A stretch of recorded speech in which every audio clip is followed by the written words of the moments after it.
তোমার ঘরের মেয়ে, তোমার বোন, তোমার মা আর নিরাপদে থাকবে না। জুলুমকে মিটাবার নাম হলো ইসলাম। আমার নওজওয়ানেরা, হযরত ইব্রাহিম আলাইহিস সালাম মনে মনে অবাক হয়ে যাচ্ছে, কাকে আমি দুনিয়াদার বলেছিলাম, এ তো আল্লাহ পাকের প্রকৃত দিওয়ানা, আল্লাহ পাকের প্রকৃত মাহবুব। তাই হযরত জিবরাইল আলাইহিস সালাম আবার আল্লাহু আকবার বললেন।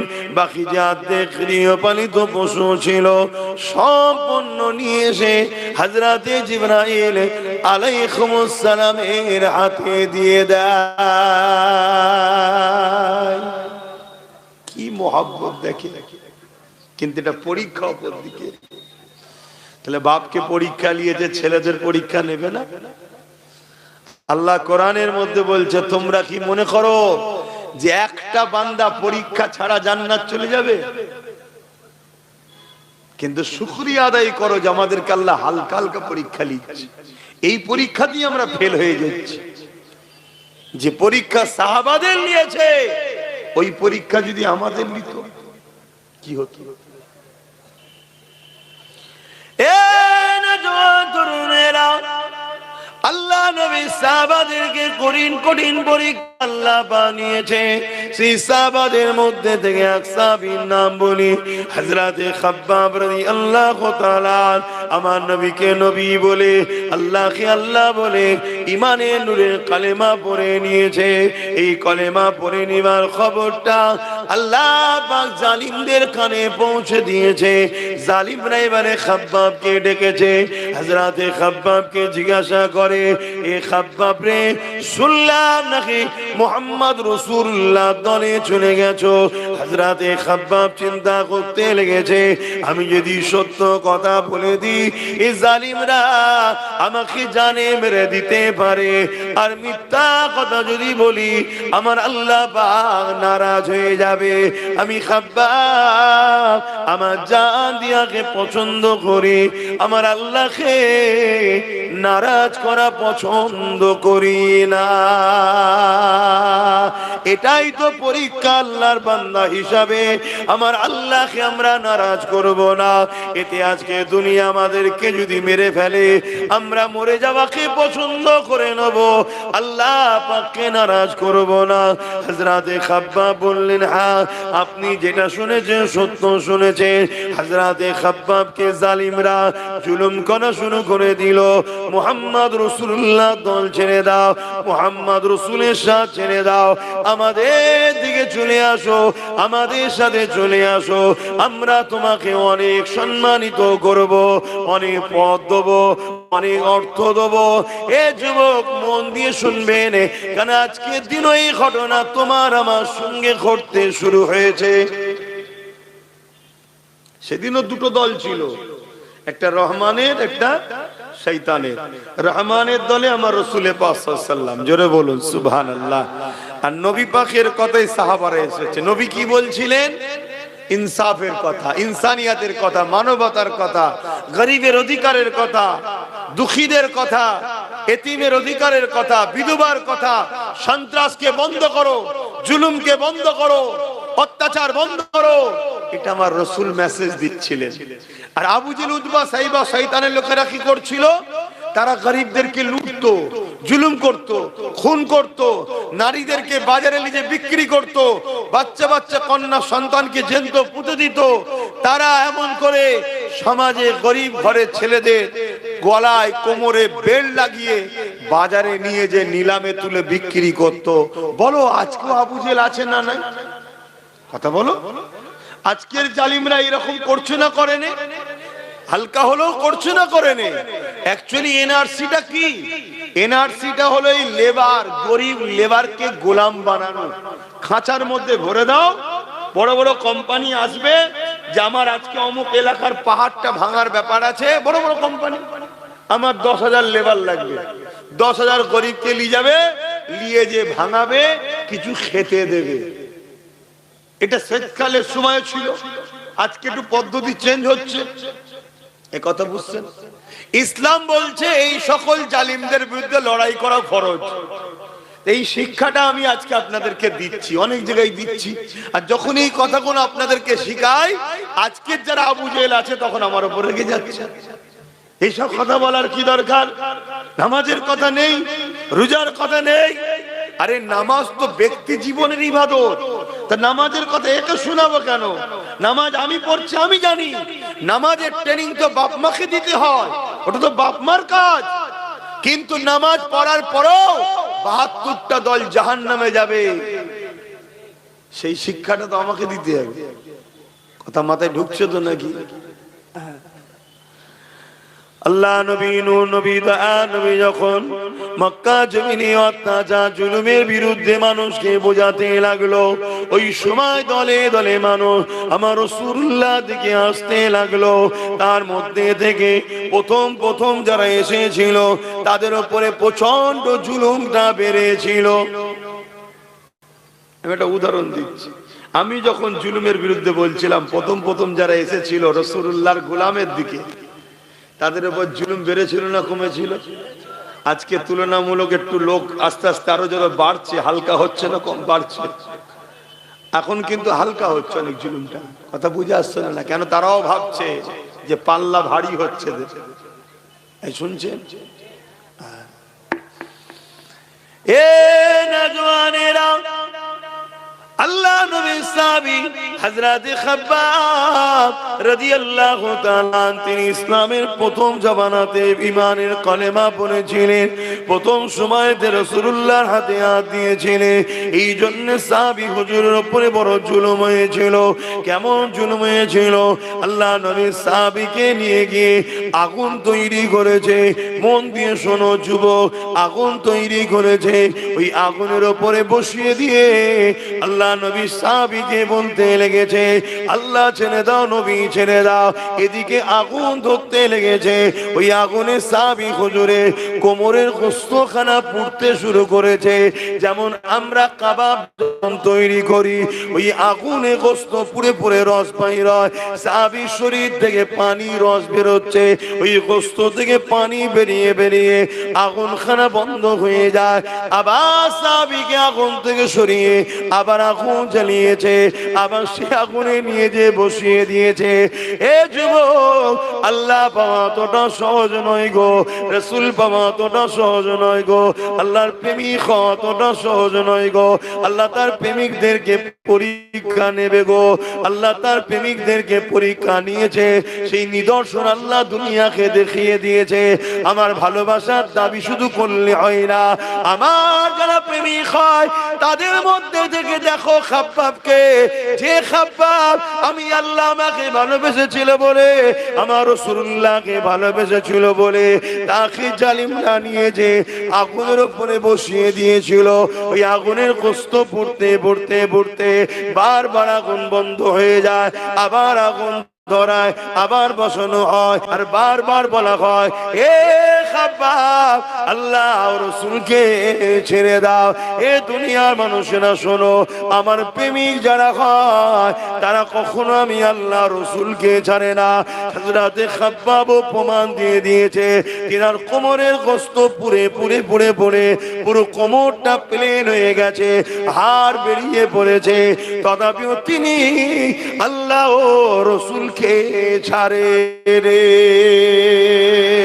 আরো জোরে বলুন সুবহান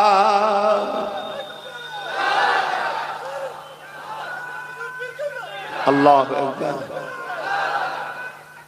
আল্লাহ প্রেমিক তো এরকমই হয়। শুনছো, আমাদের ঈমান এত আছে তো। আল্লাহ না আমাকে এত কঠিন পরীক্ষা লাই, আমি তো আল্লাহর কাছে ভিক্ষা চাই, খোদা এত কঠিন পরীক্ষা নেবেন না। কেন? আমরা দুর্বল, সামান্য পরীক্ষাতেই আমরা পাচ্ছি না। একটু গরিব করে আল্লাহ, গরিব। শুনছেন, একটা ঘর দেবে বলেছে, ঘর। ওই ঘরটার লোভেতেই ইসলামের দুশমনদের সঙ্গে দল করতে শুরু করে দিয়েছে। তাহলে চিন্তা করা, আমার মা বোনেরা, আল্লাহ অভাব দেয়নি, তারপরেও দেখো 1500 টাকাতে দেখো ইসলাম বিদ্বেষীদের সঙ্গে দল শুরু করে দিয়েছে। এ নওজওয়ানেরা, আজ আমাদেরকে অনেকে বলে, অনেকে তোমাকে আমাকে শোনায়, হুজুরের ছেলে আসবে কেন সে রাজনীতির বিরুদ্ধে বলবে? শোনো, মনে রেখে দাও, প্রত্যেকটা নবী আলাইহিস সালাম গণেরা জালিম শাসকদের বিরুদ্ধে লড়েছে। এই যারা ন্যায় পরায়ণ শাসক হবে, ইনসাফ পরায়ণ শাসক হবে, মানবতা প্রেমিক শাসক হবে, গরিব দরদি শাসক হবে, তাদের বিরুদ্ধে আমাদের কোনো কথা নাই, তাদেরকে সাপোর্ট করার নাম হলো ইসলাম। কিন্তু কোন শাসক যদি ক্ষমতার জোর দেখিয়ে মানুষকে শোষণ করে, কোন শাসক যদি ক্ষমতার জোর দেখে মানুষের নামে মিথ্যা মামলা দেয়, কোন শাসক যদি ক্ষমতার জোর দেখিয়ে কারো ধর্মের স্থানকে ভাঙতে চায়, কোন শাসক যদি ক্ষমতার জোর দেখে মানুষকে কৃতদাস গোলাম বানাতে যায়, এই শাসকটা হলো আজকে দিনের ফেরাউন, সেই শাসকটা হলো আজকে দিনের নমরুদ, সেই শাসকটা হলো আজকে দিনের এজিদ, সেই শাসকটা হলো আজকে দিনের আবু জেহেল। এ উম্মতে মুহাম্মাদি, যদি সত্যি তুমি আমি ইসলামের মাননেওয়ালা হয়, তোমার আমার জন্য আজকে দিনে এই রকম কোন জালিম শাসক যদি থাকে, তার বিরুদ্ধে লড়াই করা তোমার আমার জন্য ইসলাম ফরজ করে দিয়েছে। ইসলামকে বোঝো। ইসলাম ওই শুধু দাড়ি টুপি নামাজ রোজা ধর্মর নাম নয়। অনেকে মনে করে ইসলামে শুধু দাড়ি টুপি নামাজ রোজা, দাড়ি টুপি নামাজ রোজা, দাড়ি টুপি নামাজ রোজা, মসজিদ বানাও মাদ্রাসা বানাও। এই ধর্মের নাম শুধু ইসলাম নয়। হ্যাঁ, এগুলো ইসলামের মধ্যে, কিন্তু মনে রেখে দিও, ইসলাম দাঁড়িয়ে আছে দুটো পাট্টির উপরে। কুনতুম খায়রা উম্মাতিন উখরিজাত লিন-নাস তা'মুরুনা বিল মা'রুফ ওয়া তানহাউনা আনিল মুনকার। অন্যায়কে, জুলুমকে, অত্যাচারকে, সন্ত্রাসবাদকে, মিথ্যাবাদকে মিটিয়ে দিয়ে ন্যায় প্রতিষ্ঠিত করার নাম হলো ইসলাম। জোরে বলুন সুবহানাল্লাহ। এতগুলো ক্যামেরায় রেকর্ড হচ্ছে আর এতগুলো মানুষ শুনছে, আমার এই কথার মোকাবেলায় কোন মুফতি মাওলানা এসে বলুক এটা ভুল বলছে? কথা শুনছেন? আপনাদের ঘরে বড় প্ল্যান মাফিক নকল ইসলাম ধরিয়ে দেওয়া হয়েছে। শুধু বলেছে মসজিদে যাও, নামাজ পড়ো, রোজা রাখো, দাঁড়িয়ে রাখো, হজ করো, টুপি পড়ো, আল্লাহ আল্লাহ করো, আল্লাহ আল্লাহ করো, জান্নাত যাবে, জান্নাত যাবে, জান্নাত যাবে। আল্লাহর জমিনের উপরে ন্যায়কে প্রতিষ্ঠিত করার জন্য নবীরা শহীদ হয়েছে। বনি ইসরাইল কওমের 70,000 কম বেশি নবী আল্লাহ দিয়েছিল। জুলুমের বিরুদ্ধে বলার জন্য নবীদেরকে সেই জালিমরা শহীদ করে দিয়েছে। আর তুমি আমি ঠান্ডায় কম্বল মুড়ি দিয়ে তসবিহ পরে জান্নাত চলে যাও মনে করছো নাকি? হ্যাঁ, আমার অসুবিধা হচ্ছে, বোঝো বাপ। কেন? জুলুম যখন ভয়ানক হবে তখন তোমার মসজিদ নিরাপদে আর থাকবে না, মাদ্রাসা নিরাপদে আর থাকবে না, তোমার খানকা, আমার দরবার নিরাপদে, তোমার ঘরের মেয়ে, তোমার বোন, তোমার মা আর নিরাপদে থাকবে না। জুলুমকে মিটাবার নাম হলো ইসলাম। আমি তো ইতিহাস তোমাকে শোনাচ্ছি, দেখো হাদিস, তারিখে হাদিস। আল্লাহ নবীর উপরে মক্কার জালিমরা, এ যুবকেরা, তরুণেরা কত অত্যাচার করেছিল। আল্লাহ নবীর দান্দা মোবারককে শহীদ পর্যন্ত করে দিয়েছে।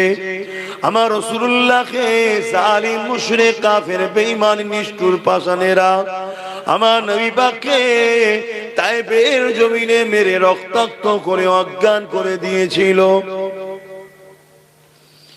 এ নবীর উম্মত উম্মতিরা, আল্লাহ নবীর পক্ষে থাকবে বলবে, ন্যায়ের পক্ষে থাকবে, বলবে বাধা হবে না, জুলুম হবে না। কেমন তুমি তাহলে পক্ষে রয়েছো? কেমন তুমি তাহলে ন্যায়ের পক্ষে রয়েছো? আমার আল্লাহ তোমাকে পরীক্ষা নেবে, যেমন বেলাল হুজুরকে পরীক্ষা নিয়েছিল। হযরতে বেলাল গোপনে গোপনে গোপনে গোপনে আমার রাসূলুল্লাহর কাছে এসে ইমানে নূরের কালেমা পড়ে ইসলাম কবুল করে, আল্লাহ নবীর পক্ষে চলে যায়। বেলালের অন্তরে ঈমান রয়েছে, দুনিয়ার কেউ জানে না। বেলালের দুনিয়ার মনিব ছিল উমাইয়া। তখন মানুষ কিনা বেচা হতো, আল্লাহ নবী তো এই দাসত্ব প্রথাকে বন্ধ করে দিয়েছে। এ যুবকেরা, তরুণেরা, উমাইয়ার কানে এমন করে আল্লাহ বেলালের খবর পৌঁছে দিল। বেলালের পরীক্ষা শুরু হয়ে গেল। বেলালকে উমাইয়া ডেকে জিজ্ঞাসা করতে লেগেছে, এ বেলাল, শুনলাম নাকি তুমি আমাদের দল ছেড়ে দিয়ে মুহাম্মদ রাসূলুল্লাহ দলে চলে গেছো। ওই সময় বেলাল চিন্তা করতে লেগেছে, আমি যদি সত্য কথা বলি এ জালিমরা আমাকে মেরে দেবে। আইন বলে কিছু ছিল না, ইনসাফ বলে কিছু ছিল না, মানবতা বলে কিছু ছিল না। আজ তুমি আমি চুপ থাকার দরুন আজও তোমার আমার সমাজ থেকে আইন বলে আর কিছু নেই, মানবতা বলে আর কিছু নেই, ইনসাফ বলে আর কিছু নেই, বিচার বলে আর কিছু নেই। আইনের গলাতে শাসকের জুলুমের বেল্ট পরিয়ে দিয়ে তাকে গলা টিপে রেখে দেওয়া হয়েছে। এর জন্য দোষী তুমি আমি। কেন চুপ থাকার জন্য অন্যায় মাথা ছাড়া দিয়ে দিয়েছে। এ যুবকেরা, তৈরি হও, প্রস্তুত হও, জুলুমকে মিটাতে হবে, নাই তোমার আমার বাচ্চারা বাঁচতে পারবে না। এই বাপ হয়ে সন্ত্রাস মুক্ত সমাজ গড়ো, জুলুম মুক্ত সমাজ গড়ো। তোমার বাচ্চার জন্য একটা ইনসাফ ইনসানিয়াতের সমাজ তৈরি করে রেখে যাও। আজও সময় আছে, তোমার আমার সংখ্যা এখনো অনেক রয়েছে। যদি আজ না জাগো, কাল তুমি জাগবে, কিন্তু আর উপায় থাকবে না। বুঝছেন তোমার কথা? এ নওজোয়ান তরুণীরা, হযরতে বেলাল চিন্তা করতে লেগেছে, আমি যদি সত্য কথা বলি জালিম আমাকে মেরে ফেলবে, মিথ্যা কথা যদি বলি আল্লাহ নারাজ হয়ে যাবে। ওই সময় বেলালও বলেছিল, আশহাদু আল্লা ইলাহা ইল্লাল্লাহ ওয়া আশহাদু আন্না মুহাম্মাদান আবদুহু ওয়া রাসূলুহু। এই কথা শুনে উমাইয়া রেগে গেল, এও জালিয়ে বেলাল রে, আমি তোমাকে খরিদ করেছি, তুমি আমার কেনা গোলাম।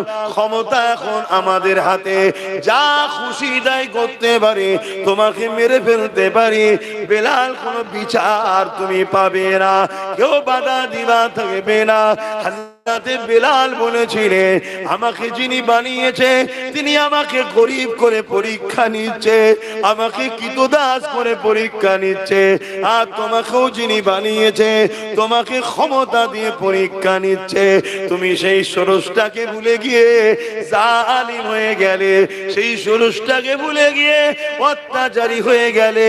আর আমি বেলাল গরিব হতে পারি, আমার মালিক আমার অন্তরে রয়েছে, আমার রাসূল আমার অন্তরে রয়েছে।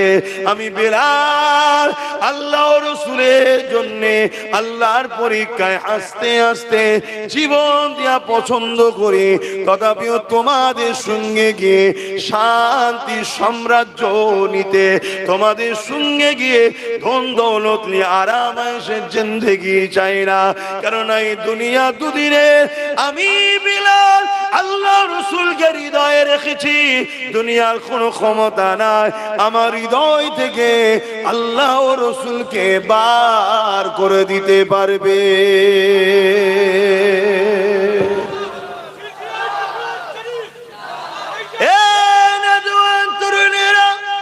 এই কথা যখন জালিম শুনলো, জালিম রেগে লাল হয়ে যায়।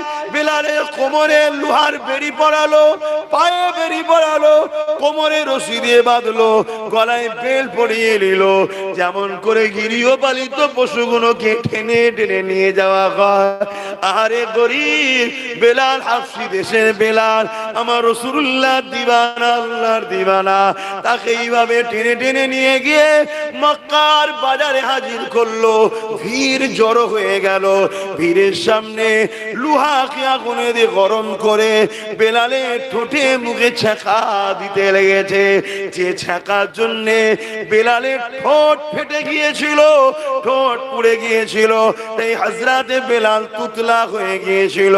বেলালের ঠোঁট গুলো, জীব গুলোকে পোড়াতে লেগেছে। এই অবস্থা তো বেলাল এই জবান দিয়ে বলতে লেগেছে, লা ইলাহা ইল্লাল্লাহ মুহাম্মাদুর রাসূলুল্লাহ। এ যুবক, মন দিয়ে শোনো, এখন পাপ তোমার কোমর পর্যন্ত উঠেছে। এখানেই যদি তুমি দাবিয়ে পায়ের তলায় নামাতে না পারো, এই পাপ আগামী দিন তোমার বুক পর্যন্ত উঠবে, এই পাপ আগামী দিন গলা পর্যন্ত উঠবে। একটা দিন আসবে এই জালিম শাসকরা তাদের প্রশাসন দিয়ে তোমাদের ঘরের কোরআনকে ব্যান করবে। এই জালিম শাসকরা একটা দিন আসবে প্রশাসন দিয়ে তোমাদের বাড়ির মেয়েদেরকে উঠিয়ে নিয়ে যাবে, বাজারে তাদেরকে নিলামে তোলা হবে। একটা দিন আসবে এই প্রশাসন দিয়ে এই জালিম শাসকরা তোমার আমাকে জোর করে বলবে, আল্লাহ ছেড়ে দে, নবী ছেড়ে দে। তুমি এখন ভাবছো তারা না হয় আমার মসজিদ নিচ্ছে, আমি আমার ঘরে নামাজ পড়ে লব। এদের লক্ষ্য তোমার মসজিদ মাদ্রাসা লিবা নয়, এদের লক্ষ্য হলো তোমাদেরকে মেরে দেওয়া, তোমাদেরকে শেষ করে দেওয়া। তার প্রথম পেহচানটাকে এরা মিটাতে লেগেছে, তারপরে তোমাদেরকে টার্গেট করবে। কারণ এরা জানে যতদিন তোমার আমার মধ্যে আল্লাহ ও রাসূলের মহব্বত আছে, এদের অন্যায় সাম্রাজ্য টিকে থাকতে পারবে না। এরা যে ফেরাউনের মতো আজও খোদা হতে চাইছে, নমরুদের মতো আজ এরা খোদা হতে চাইছে। এরা গরিব, অসহায়, দুঃখী অন্য ধর্মের মানুষকে তো কৃতদাস দাসী বানিয়ে দিয়েছে, কিন্তু উম্মতে মুহাম্মাদি তোমাকে আমাকে কিন্তু কৃতদাস বানাতে পারেনি। তাই এরা যেমন করে হোক তোমাকে আমাকে মিটিয়ে দিবার চেষ্টা করছে। সেদিন বেলাল হুজুরের ওপরে মক্কার বাজারেতে নানা দিক দিয়ে অত্যাচার শুরু হয়েছে। কেউ পাথর ছুঁড়ে মারে, কেউ রড দিয়ে মারে, কেউ বেরি দিয়ে মারে, এমন করে চারিদিক থেকে বেলালকে মারে। আরে কেন মারিস রে? কি করেছে রে? বেলাল কি চুরি করেছে? না চুরি করেনি। খুন করেছে? না করেনি। কেন তাহলে মারিস? বেলালের অপরাধ কি? রেপ করেছে? না করেনি। তাহলে কি অপরাধ করেছে? বেলাল মুহাম্মদ রাসূলুল্লাহর সাথে চলে গেছে। কে মুহাম্মদ রাসূলুল্লাহ? ইনসাফের নাম, ইনসানিয়াতের নাম, মানবতার নাম, প্রেমের নাম, অধিকারের নাম, সর্বধর্মের মানুষের পক্ষে লড়াই করা ব্যক্তির নাম হলো মুহাম্মদ রাসূলুল্লাহ। সেই মুহাম্মদ রাসূলের দিকে চলে গেছে, এই জন্য বেলালকে মারা হতে লেগেছে। এই যুবকেরা আজকে দিনও রেপিসকে গলায় ফুলের মালা দেওয়া হয়, আর সায়েন্টিস্টদের ঘরে জেলে ভরা হয়। আজকে দিনের খুনিদের ঘরে নেতা বানানো হয়, আর শিক্ষকদের ঘরে মেরে জেলে ভরা হয়। আজকে দিনও এই যুবকেরা, তরুণেরা দেশদ্রোহীদের ঘরে ফুলের মালা দেওয়া হয়, আর দেশপ্রেমিকদের ঘরে আতঙ্কবাদী বলে জেলে ভরা হয়। হাওয়া কিন্তু বুঝতে হবে, হাওয়া যদি না বুঝতে পারো তাহলে কঠিন বিপদ যখন এসে যাবে তখন আর কিছু করা থাকবে না। তাই তোমাকে আমি উম্মতে মুহাম্মাদী হিসাবে তোমাদেরকে বুঝিয়ে দিয়ে যাই, পরিবর্তন হও, দিন থেকে শিক্ষা নাও, রাসূল থেকে শিক্ষা নাও, ইসলাম থেকে শিক্ষা নাও, যুগে যুগের ইতিহাস থেকে শিক্ষা নাও। হযরত বেলালের উপরে এত জুলুম হয়েছে, কিন্তু তথাপিও বেলাল আল্লাহ রাসূল ছেড়ে দেয়নি। আরো জোরে বলুন সুবহান।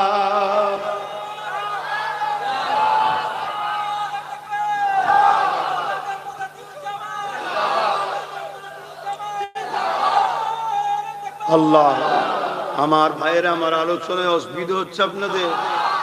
শুধু মনে হয় না এত সব রয়েছে, কেউ কিছু বলছে না, এই ছেলেটা যেখানেই আসে শুধু এসব কথা বলে, এসব কথা বলে, এসব কথা বলে। দেখেন, অনেকে বলতে চায় কিন্তু তারা বিভিন্ন কারণে হয়তো বলতে পারে না। কথা বুঝে আসছে? কিন্তু আমার আলোচনার বিরোধী কি কেউ করে? হাতে গোনা কিছু লোক ছাড়া বিরোধী করে না। যারা বিরোধী করে খেয়াল করে দেখুন, তারা আজকে জালিম শাসকদের সঙ্গে মুখে মুখ দিয়ে কথা বলে। তাই তারা বিরোধী করার পিছনে কারণ হলো শাসকের থেকে তুলা পায়, টাকা পায়, ভাতা পায়, মাল পায়, এজন্য তারা বলে। না হয় যে কথাগুলো আমি আপনাদের শিখাচ্ছি, বুঝাচ্ছি, জানাচ্ছি, এটা অতি হাকিকাত, অতি বাস্তব কথা বলছি। প্রথমে একটা ফুসকুড়ি হয়, আপনি ভাবলেন ফুসকুড়ি তো একটু চুলকে দিলেন কি, তারপরে সেটা দেখবেন একটু বড় আকার লায়, একটু লাল টাইপের হয়, একটু ভেতরে কি সাদা মতো জমছে, আপনি সেটাকে টিপে বার করে দিলেন, আবার একটু বড় আকার লায়, তারপরে বলছে ডাক্তার বলছে এটা ফোড়া মনে হচ্ছে, হতে পারে, ঠিক আছে গরম পানিতে বরিক করো। আবার গরম পানিতে বরিক করছেন, নানা রকম জিনিস বেরোচ্ছে, কিন্তু আস্তে আস্তে বাড় কিন্তু কমছে না, এলাকা বড় নিচ্ছে। লাস্টে যখন ডাক্তারের কাছে যান তখন ডাক্তার বলে এ তো জন্ডিস, ক্যান্সার হয়ে গেছে। শুনছেন কি বলছি? তা চুলকোতে খুব ভালো লাগে, কিন্তু ওই চুলকোনায় একদিন ক্যান্সারে পৌঁছে দেয়। তো ফুসকুড়ি থেকেই ট্রিটমেন্ট করতে হবে। গাছ যখন বিষাক্ত গজাচ্ছে, কি গোড়া সমেত তুলে ফেলে দাও, না ওই গাছের ফল তোমার আমার ছেলে খেয়ে একদিন মরবে। কিছু বুঝতে পারছো?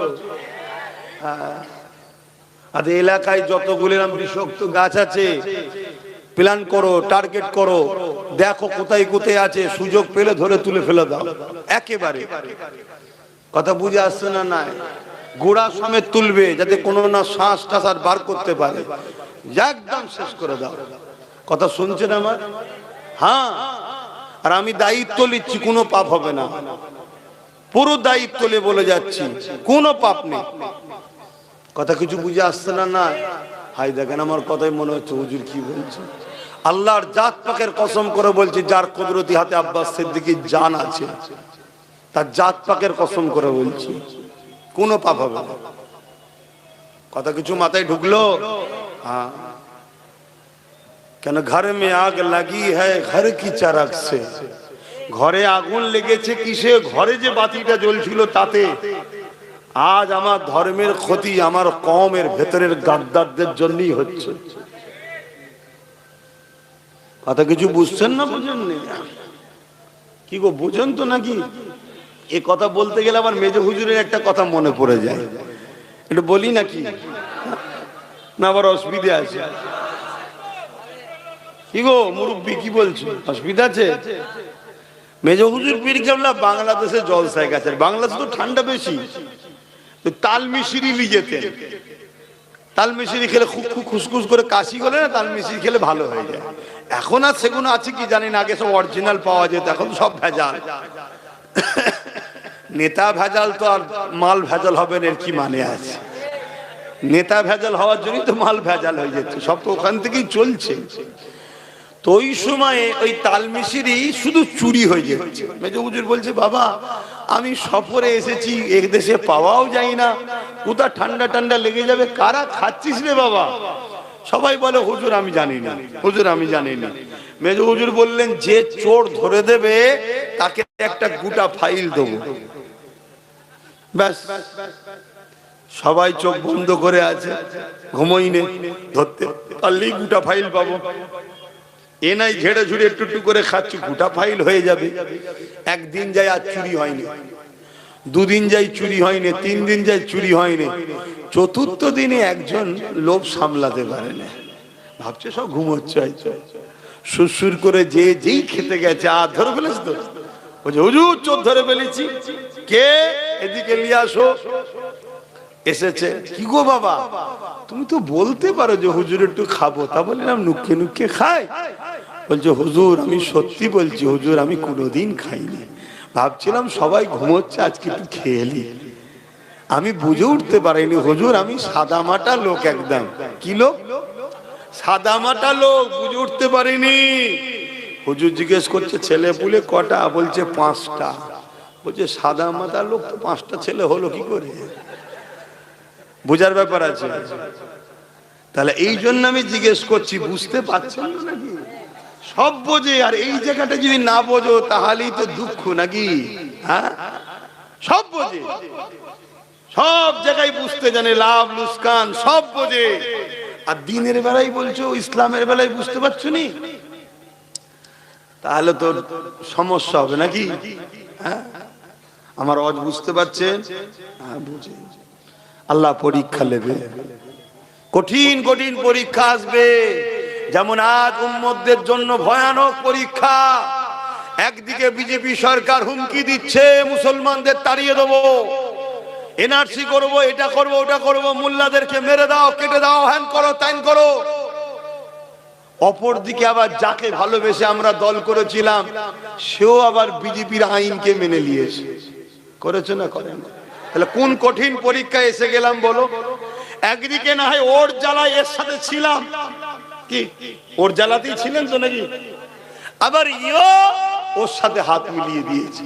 দেখুন কত কঠিন পরীক্ষা। পরীক্ষা না পরীক্ষা না? হ্যাঁ। আবার কালকে দেখবেন অনেকে বুঝাবে, এই ওরম করতে যাসনি, বিজেপি চলে আসবে, এলে দাঁড়িয়ে রাখতে পারবি নি, টুপি পরতে পারবি নি, তাড়িয়ে দেবে। এটাও একটা পরীক্ষা। কত কঠিন কঠিন পরীক্ষায় আমরা পড়ে যাচ্ছি, দেখছেন? এসব পরীক্ষা আল্লাহ। এবারে ওই বান্দা কামিয়াবি হবে যে বান্দার মাথায় এটা যাবে, আমরা বিজেপিকেও ভয় করি না, এর উপরও আশা করি না, আমরা ভয় করি আল্লাহকে, সাহায্য চাই আল্লাহর কাছে। জোরে বলুন সুবহানাল্লাহ। ওই বান্দা দুনিয়াতেও কামিয়াবি হয়ে যাবে, আখিরাতেও কামিয়াবি হয়ে যাবে। জোরে বলুন সুবহানাল্লাহ। কথা বুঝে আসছে তো নাকি? কিন্তু সেই ঈমান আমরা রাখতে পারবো? আমরা তো ধৈর্যরা হয়ে যাবে। এমন ভাবে আমাদের ব্রেনকে ওয়াশ করা হবে, কোথা থেকে? দেখা যাবে মসজিদ থেকে ব্রেন ওয়াশ হচ্ছে। এমন ভাবে ওয়াশ হবে, কোথা থেকে? বড় বড় সব দরবার থেকে ওয়াশ হবে। আপনি ভাববেন কি করা যায়, কি করা যায়। হায় হায় হায়। এজন্যই তো আল্লাহ নবী বলেছেন, আখিরি জামানা আমার উম্মত উম্মতিদেরকে যেন 1400 হিজরি দেখতে না হয়। কেন? আমার উম্মত উম্মতিরে আখিরি জামানায় এত ফিতনা হবে, এত ফাসাদ হবে, হাতের তালুতে আগুন রাখার থেকেও ঈমান বাঁচানো বড় কষ্ট হবে। হাতের তালুতে আগুন রাখতে পারবেন? এর থেকেও কষ্ট ঈমান বাঁচানো। তাহলে কি হবে? তরুণেরা, একদিকে যদি আমরা কেন্দ্র সরকারের দিকে যাই তাও আমাদের ঈমান চলে যাবে। কেননা সে জালিম আমার মসজিদ মাদ্রাসার বিরুদ্ধে ওয়াকফ কালা কানুন তৈরি করেছে, অর্থাৎ সেই মসজিদ মাদ্রাসার বিরুদ্ধে তার দিকে কোন মুসলমান যদি যায় সেখানেও ঈমান চলে যাবে। অপর দিকে আজ আমরা কোন দিকে যাব? এই সরকার, সেও কেন্দ্র সরকারের আইনকে মেনে নিয়েছে না লাইনে। আল্লাহ নবী জানিয়ে দিলেন মুসলিম শরীফের হাদিস, অন্যায় দেখলে হাত দিয়ে রাখো, যদি হাত দিয়ে রুখতে না পারো মুখ দিয়ে প্রতিবাদ করো, যদি মুখ দিয়ে প্রতিবাদ করতে না পারো অন্তর থেকে ঘৃণা করে দূরে সরে যাও।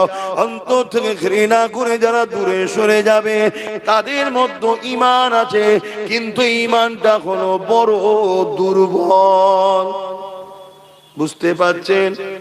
তাহলে অন্যায় দেখলে মুসলমান ইমানদারের জন্য 3টে নমুনা যেন পাওয়া যায়। 3টের মধ্যে কোনটা যদি নমুনা না থাকে ওই মুসলিম নরনারীর ঈমান নাই। আর যার ঈমান নাই সে কবর থেকে শুরু করে প্রতিটা মঞ্জিলে আযাব আযাব আযাব আযাব, শত শেষে সারা জীবনের জন্য জাহান্নাম। আর ঈমান যদি থাকে, পৃথিবী পরিমাণ যদি গুনাহ করে ফেলে, আযাব খেটে খেটে খেটে খেটে একদিন না একদিন জান্নাত যাবে। তাহলে ঈমানের প্রয়োজন আছে না নাই?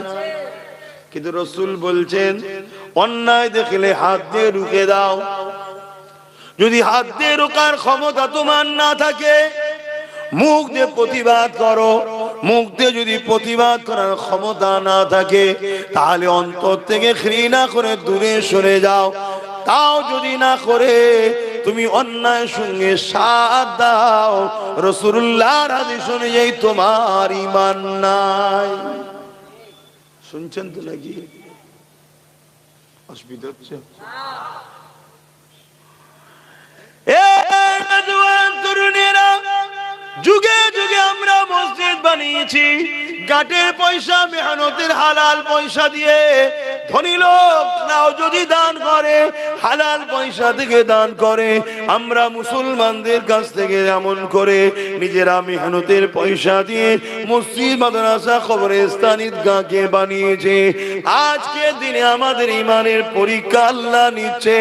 এই মসজিদ মাদ্রাসাকে মিটাবার জন্য কেন্দ্র সরকার চক্রান্ত করছে, হ্যাঁ কি না?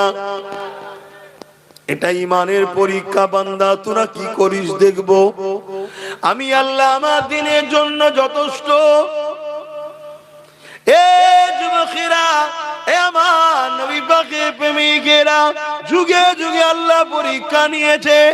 এমন করে যে যখন ইসলামের বিরোধী করেছিল, শরাবকে আবার জায়েজ করে দিয়েছিল, নিকায়ে মোতাকে আবার জায়েজ করে দিয়েছিল, কন্ট্রাকচুয়াল বিবাহ 1 মাসের জন্য, 1 বছরের জন্য, যেটা আমার রাসূলুল্লাহ হারাম করে দিয়েছিলেন, এটাকে নতুন করে এজিদ আবার এটাকে প্রতিষ্ঠিত করে দিয়েছিল।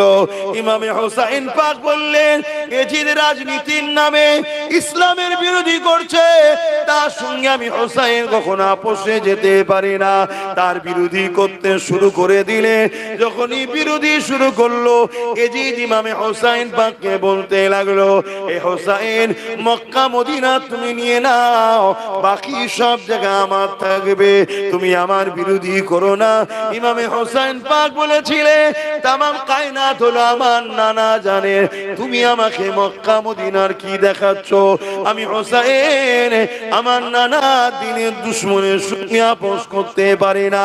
এই লড়াই এমন জায়গায় দাঁড়িয়ে গেল, ইমামে হোসাইন পাককে জালিমরা শহীদ পর্যন্ত করে দিল। আমার ইমামে হোসাইন পাক শহীদ পছন্দ করলো, কিন্তু নানা দুশমনের সঙ্গে সাপোর্ট করলো না। এ উম্মতে মুহাম্মাদি, সেদিনও দুটো দল ছিল। একটা হলো এজিদ বাহিনী, যারা হলো শয়তানের দিকে, আর একটা হলো হোসাইনের দিকে, যারা হলো রহমানের দিকে। এজিদ ছিল জালিম শাসক। আজ তোমাদেরকে জিজ্ঞাসা করে, আমরা হোসাইনের দিকে না এজিদের দিকে? আওয়াজ দিয়ে বলো। হোসাইনের দিকে যদি হও, আজকেও শয়তানের পক্ষে জালিম শাসক যারা রয়েছে, এরা হলো আজকের এজিদ। এদের সঙ্গে সাথ দিয়ে হোসাইনি দাবি করলে হয় না, এদের বিরুদ্ধে লড়াই করে জীবন দিয়ে প্রমাণ করতে হবে আমরা হোসাইনি মৃত্যুকে ভয় করি না।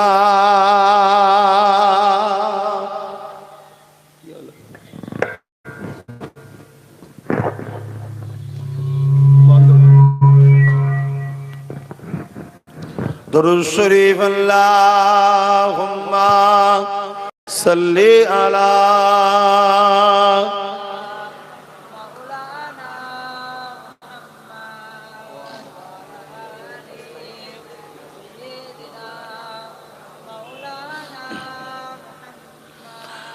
বারে বারে ভাবি একা বসে নিরালাই রে,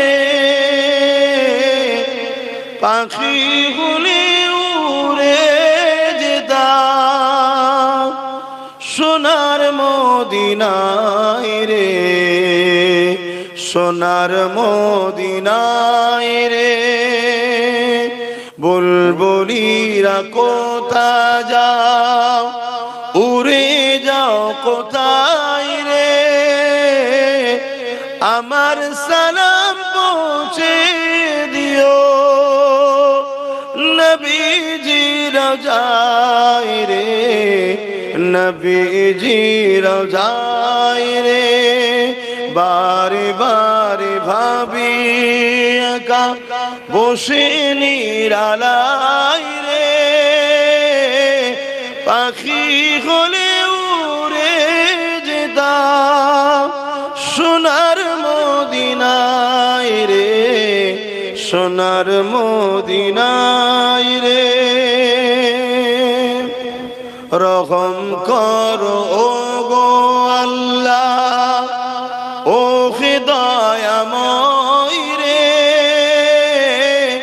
পাই যেন নবীর সাবাত নবী মুস্তাফায় রে নবী মুস্তাফায় রে বারে বারে ভাবি একা বসে নিরালায় রে পাখি হলে উড়ে যেতাম সোনার মদিনায় রে সোনার মদিনায় রে আল্লাহুম্মা সাল্লি আলা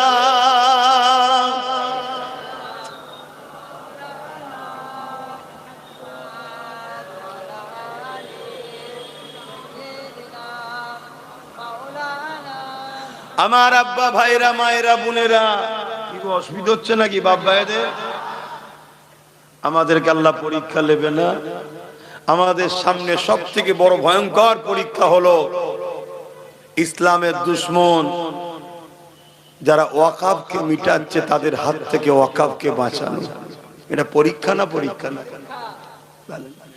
সেদিন আমার রাসূলুল্লাহর খাতমে নবুয়াতের বিরোধী করেছিল মুসাইলামাতুল কাজ্জাব 10,000 সাহাবাদেরকে নিয়ে আমার রাসূলের সাহাবী হযরত আবু বকর সিদ্দিক খাতমে নবুয়াতের পক্ষে নিজের বুকে তাজা খুন ঢেলে দিয়ে আমার রাসূলের খাতমে নবুয়াতকে মর্যাদাকে হেফাজতের জন্য লড়াই করেছিলেন জোরে বলুন সুবহানাল্লাহ আমি তো আপনাদেরকে বলবো না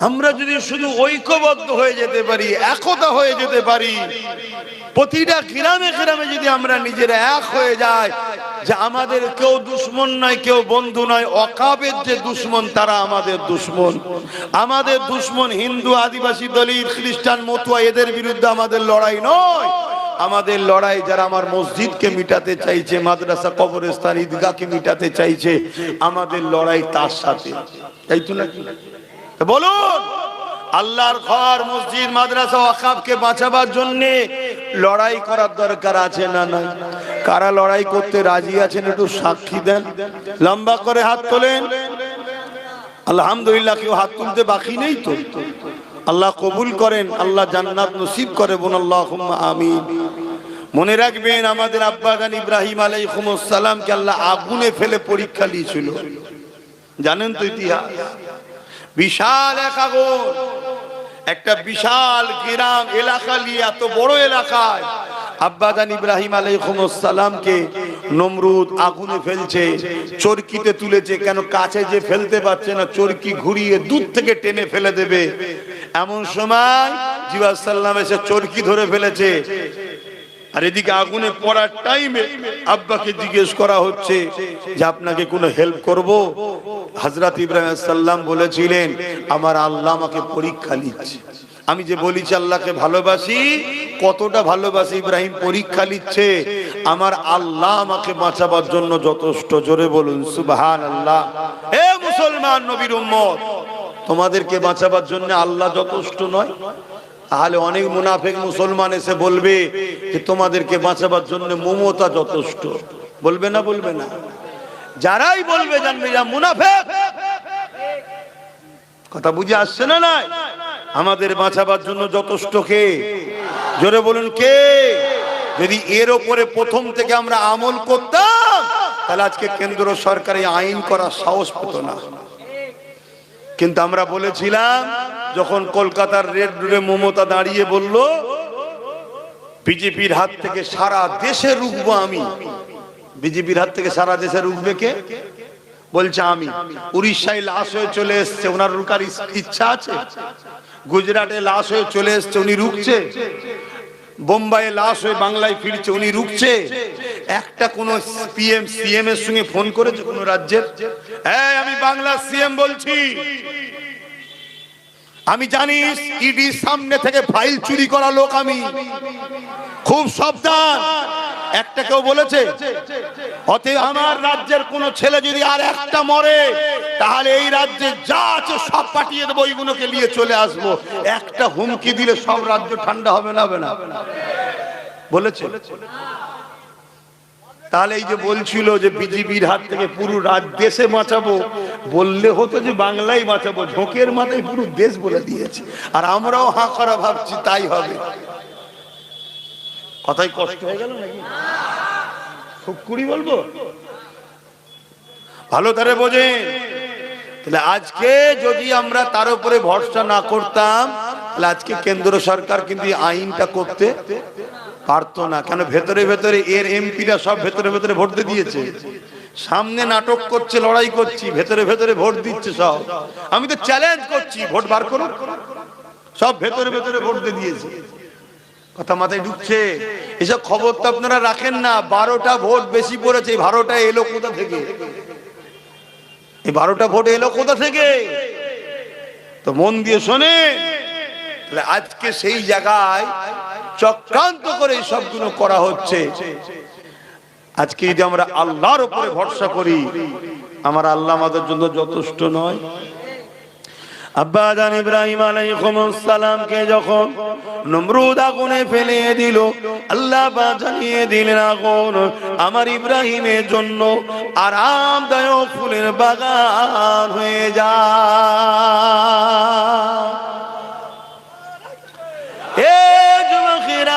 আব্বা জান ইব্রাহিম আলাইহিস সালামকে দুনিয়া সবাই দেখছে আগুনে ফেলেছে, কিন্তু আগুনের ভেতরে আল্লাহ পাক ফুলের বাগান তৈরি করেছে।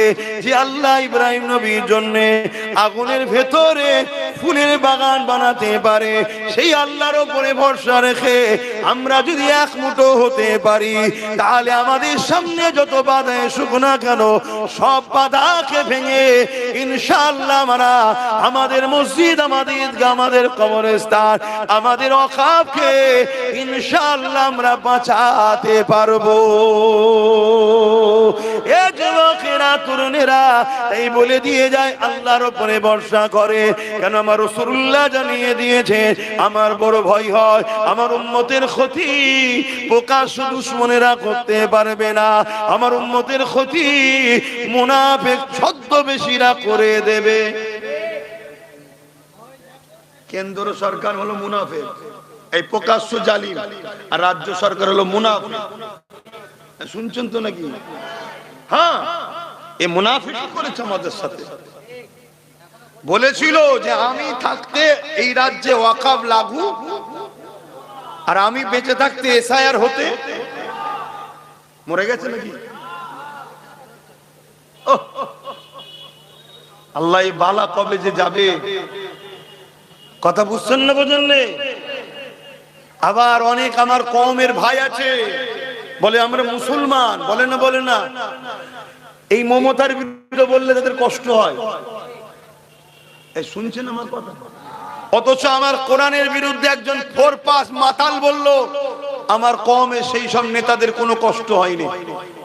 তোমাদের এলাকায় অনেক অর্থশালী পয়সাওয়ালা লোক আছে, পয়সা দিয়ে গুন্ডা কিনে নিরীহ মুসলমানদের উপর জুলুম করে, মারে পেটে। খোদা তো একবার বিয়জ্জুদিতে ফেলেছিল, আবার বার হয়ে গেছে। ও যদি হিদায়েত চাইতো খুব ভালো, না এবার যেদিন আল্লাহ ধরবে ওর আর রেহাই নেই। ও গরিবদের উপরে জুলুম করে। ও যদি সত্যি ওর অন্তরে ঈমান থাকে, আমি জানতে চাইছি মমতার বিরুদ্ধে বললে তোর কষ্ট হয়, তাহলে আমার কোরআনের বিরুদ্ধে বললো তুই একটা কেস করলি না কেন? এটা প্রশ্ন তো নাকি? বা তোমাদের এলাকায় যেসব মুসলিম এমএলএ গুলো আছে এরা মমতার বিরুদ্ধে বললে রাস্তায় নামে। এই যেমন ফাইল চুরি করে যখন পালাচ্ছিল রাস্তায় নেবে আন্দোলন করেছে না করেনি? এই জোরে বলো। চোরের হয়ে এরা রাস্তায় নামে, কিন্তু কোরআনের বিরুদ্ধে যখন কথা বললো ওইদিকে আরেকজন ইসলামে নাকি রেপ করা ভালো কাজ বললো অর্জুন সিং, এদের বিরুদ্ধে মুসলমান এমএলএ গুলো রাস্তায় নেমেছিল। কেন? কারণ এদের সঙ্গে ইসলামের কোনো সম্পর্ক নেই। এরা মুসলমানকে ধোঁকা দিবার জন্য মুসলমান সেজে আছে। কারণ এই টিকিট গুলো মুসলমানদের পাওয়া, এখানে যদি নওশাদের মতো ইমানদার জিতে যায় তাহলে তো অসুবিধে হয়ে যাবে। তাই 2 নম্বর মুসলমান গুলোকে জিতবো এদের ভোটে, কাজ করব ইসলামের বিরোধীদের হয়ে। এটা তো পরিকল্পনা।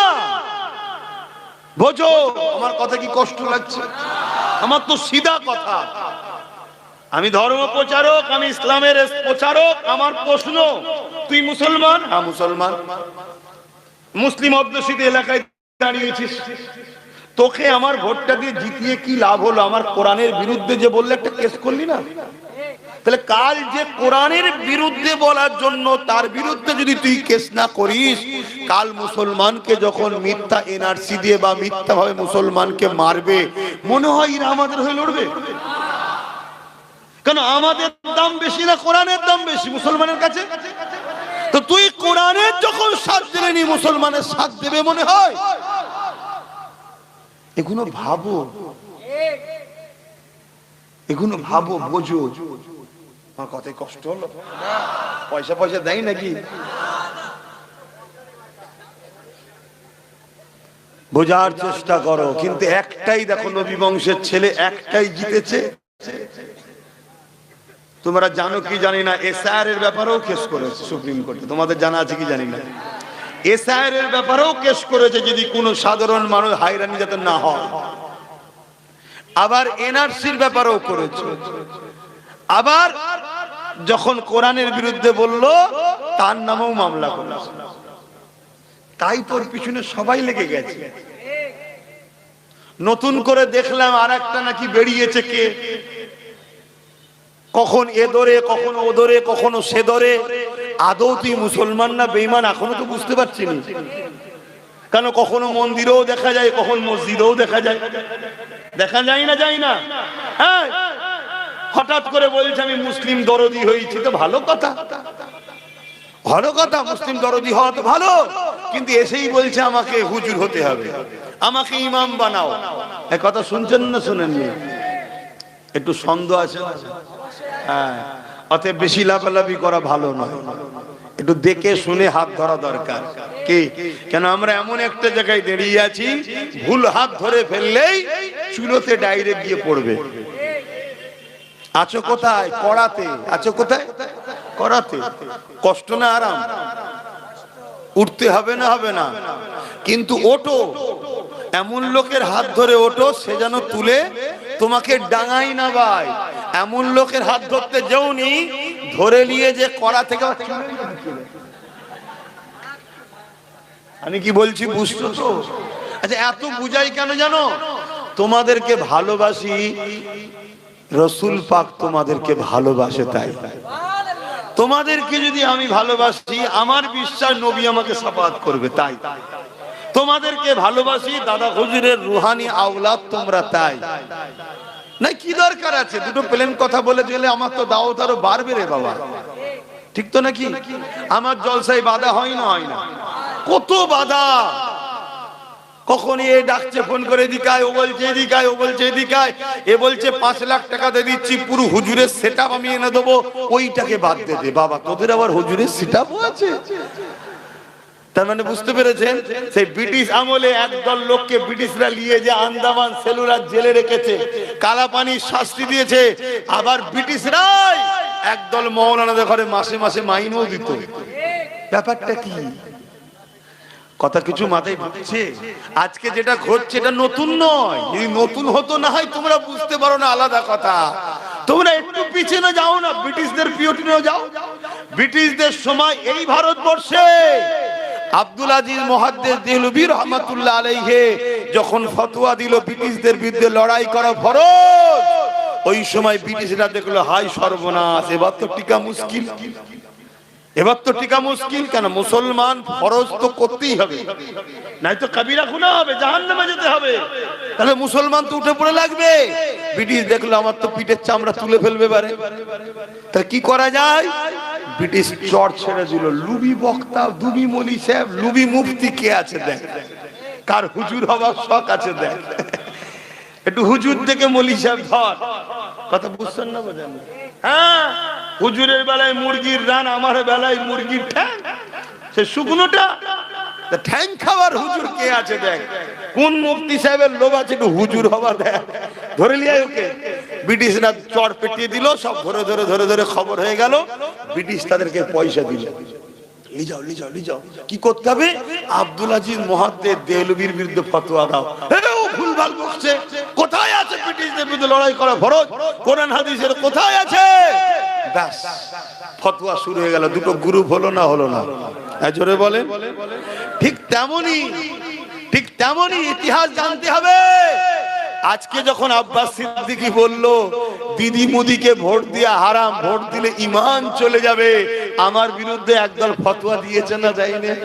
হ্যাঁ, কোথা পেয়েছে, কি হয়েছে, এসব বাজে কথা, এসব চলবে না, বলছে না? বলেন। হ্যাঁ, সেদিন ব্রিটিশ টাকা দিয়েছিল, আজকে ব্রিটিশদের বুন ডেকেছে এইদিকে আয়, এলে টাকা লিজা টাকা লিজা টাকা লিজা, আব্বাসের বিরুদ্ধে বল, আব্বাসের বিরুদ্ধে বল, বলছে না? বলেন। তা আমি তো বলছি তোদের হাতে সব ক্ষমতা। আমার এই ফতোয়াকে কাটার জন্য ব্রিকেট একটা ডেট কর, আর আমি যাব, প্রমাণ করে দেবো দিদি মোদিকে যারা ভোট দেবে তারা বেঈমান জাহান্নামী হয়ে মরবে। আমি প্রমাণ করে দেবো, আজকে প্রমাণ করবে। একটু শুনবে? কারা কারা শুনতে চাও একটু হাত তুলে সাক্ষী দাও। শুনতে চাইছো? অসুবিধা নেই তোমার? যা করে খাচ্ছিলাম হুজুর খাওয়াটাও বন্ধ করে দেবে মনে হয়। কে বলেছে হুজুর বন্ধ করতে এসছে? তোর মন যেতে খেয়ে জাহান্নামে জানা, কিন্তু আমার বাপ, আমার মা, আমার ভাই, আমার বোনকে বুঝাবো না? বুঝাবো না? হ্যাঁ, তুই যদি আমার না হোস, যা পারিস করগে যা। আমার রাসূলুল্লাহ দ্বীনের জন্য তোর যদি দিলে দয়া না থাকে, ময়া না থাকে, তোর মধ্যে ঈমান তো আগে থেকেই নেই রে। তুই যত খুশি খা না। কিন্তু যাদের দিলে ঈমান আছে, বোঝে না, সাথ দিচ্ছে, এগুলোকে বোঝানো দরকার আছে না? নাই? কি গো, ঠিক বলছো তো? প্রথমে হাদিসটা কি বললাম মুসলিম শরীফের? অন্যায় দেখলে হাত দিয়ে রুখে দাও। অন্যায় দেখলে হাত দিয়ে বলুন রুখে দাও। যদি হাত দিয়ে রুখতে না পারো, মুখ দিয়ে অন্যায়ের প্রতিবাদ করো। যদি প্রতিবাদ করতে না পারো, অন্তর থেকে ঘৃণা করে দূরে সরে যাও। আর অন্তর থেকে ঘৃণা করে দূরে সরে যাওয়ার সময় রাসূল বললেন এটা হলো বড় দুর্বল ঈমান। বড় দুর্বল ঈমান, একদম ঈমানের কমজোরি আলামত হলো এটা, অন্তর থেকে ঘৃণা করে দূরে সরে যাওয়া। আর এর আগে আরো দুটো নমুনা কি আছে? হাত দিয়ে রুখবে, নাই মুখ দিয়ে প্রতিবাদ করবে। দ্বিতীয় নম্বর কথা, আল্লাহ রাসূল বললেন মিশকাত শরীফের হাদিস, কেউ জালিম জানার পর, কেউ জালিম জানার পর কোন মুসলমান যদি ওই জালিমকে শক্তিশালী করার জন্য সাথ দেয়, ওই মুসলমানটা আল্লাহ নবী বলছে ইসলাম থেকে বেরিয়ে যাবে। যে ইসলাম থেকে বেরোয় তার ঈমান থাকে। দুটো হাদিস সামনে রাখলাম, এবারে বলি, অসুবিধা হচ্ছে? বলুন, কেন্দ্র সরকার 2025 ওয়াকফ কালা কানুন যেটা করেছে, এটা সংবিধানের পক্ষে না বিরুদ্ধে? এক নম্বর, এটা আমার ইসলামের পক্ষে না বিরুদ্ধে? এটা জুলুম না জুলুম নয়? এটা অন্যায় না অন্যায় নয়?